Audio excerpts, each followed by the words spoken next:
News. नमस्कार, मैं शालिनी और आप देख रहे हैं एमपी दर्पण न्यूज। चलिए बढ़ते हैं आज की बड़ी खबर की ओर। मध्य प्रदेश की पूर्व मंत्री और महू से विधायक उषा ठाकुर गुरुवार को मीडिया से रूबरू हुई।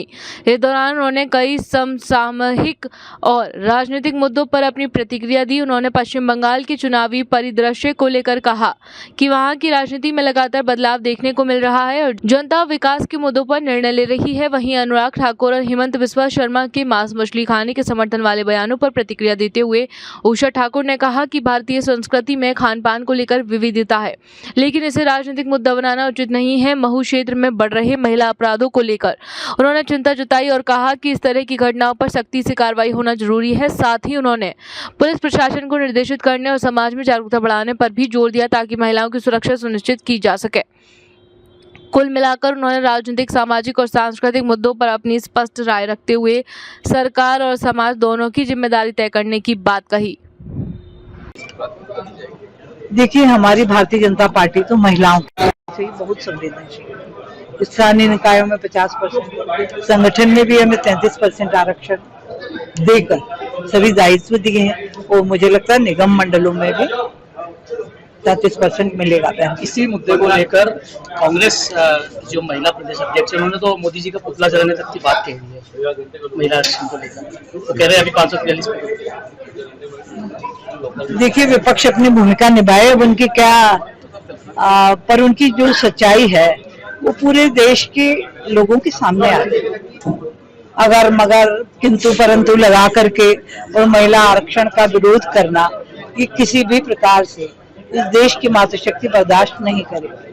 बंगाल चुनाव को लेकर टीएमसी और कांग्रेस का कहना है कि भारतीय जनता पार्टी जिस तरह से धर्म आधारित राजनीति करती है, उसको पहले भी बंगाल की जनता नकार चुकी है और इस बार फिर से बंगाल की जनता वही जवाब देगी। टीएमसी एक बार फिर से जीत। परिणाम बताएंगे। और धर्म क्या है?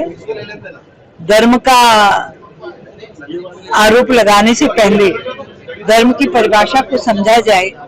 धर्म तो हमारी ड्यूटीज है ना। एक शिक्षक का धर्म है पढ़ाना, एक डॉक्टर का धर्म है चिकित्सा करना। तो धर्म से विमुख होकर कोई भी व्यवस्था, कोई भी सत्ता कैसे चल सकती है? जी, अंतिम सवाल है, महू क्षेत्र जंगली क्षेत्र और महिलाओं के साथ जी, ये देखिए बड़गुंदा में एक दुर्घटना हुई, नाहर खोदरा की एक वो है, और पुलिस प्रशासन बहुत मुस्तैद भी है। कानून भी हमारा बहुत कठोर दंड देने के लिए प्रतिबद्ध है। जरूरत है समाज को संस्कारित करने की, समाज की संवेदनशीलता को बढ़ाने की। और आप चौथे प्रहरियों से भी मेरी प्रार्थना है कि आप भी इसमें सजगता से अपनी भूमिका निभाएं, क्योंकि यदि हम युवाओं को संस्कार नहीं दे पाए, उन्हें नशे से दूर नहीं रख पाए, तो इस प्रकार की नरपिशाची घटनाएं निरंतर होती रहती है। जो दिन भर देखा जाए, एक आधी घटना बाहर निकल के आ जाती है और लोगों को फिर भी समझ में, बच्चे भी सोए रहते, महिला जैसे थे जो घूमने फिरने जा रहे हैं उसके साथ भी सब कुछ हो रहा है। तो उनके लिए रोकथाम किसे क्या क्या है? कानून की रोकथाम के लिए देखिए, कानून अपनी जगह बहुत सख्त है, फिर भी ये घटनाएं बढ़ी जा रही है। घटना बढ़ रही का चिंतन मंथन भी करेंगे। और क्या पर्यटन स्थलों पर या ये घूमने के स्थानों पर क्या सुरक्षा के दायरे बढ़ाए जा सकते हैं, उस पर भी चिंता करेंगे। पप्पू यादव का जो बयान आया महिला को लेकर टिप्पणी की थी उन्होंने, वो अपने परिवार से मिले संस्कारों का परिचय दे रहे हैं। उनने अपनी पार्टी में जिस प्रकार का वातावरण देखा होगा, वो उसी की कथा सुना रहे हैं।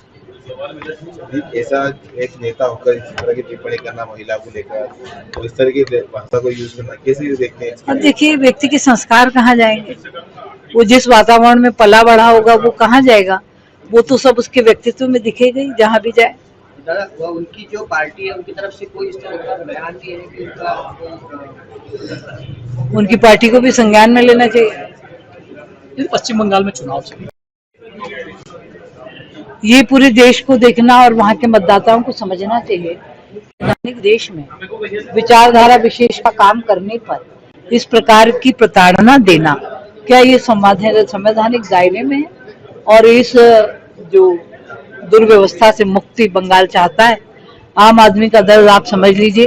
हर व्यक्ति ये कह रहा है कि यदि इस बार बंगाल इनकी व्यवस्था से मुक्त नहीं हुआ तो देश संकट में पड़ेगा। पर इस बार मातृशक्ति के आशीर्वाद से पश्चिम बंगाल में सरकार बनेगी। ये चुनावी माहौल के बीच चाहे हेमंत बिस्वा शर्मा हो या फिर अनुराग ठाकुर मांस का मुद्दा उठ रहा है, खाते हुए प्रोत्साहन दे रहे हैं ऐसी चीजों को। मैं वही निवेदन कर रही हूँ भैया, देखिए जो आहार है बचपन से, जैसे मैं शुद्ध शाकाहारी हूँ क्योंकि मेरे बचपन पे हमने कभी कुछ देखा ही नहीं, खाया ही, तो हम शाकाहारी हैं, हम उसी के प्रवर्तक हैं, हम उसी की वकालत करेंगे।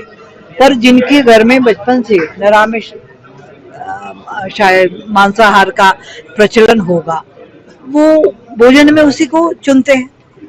महिला आरक्षण का बिल जो है लोकसभा में की जीत होगी।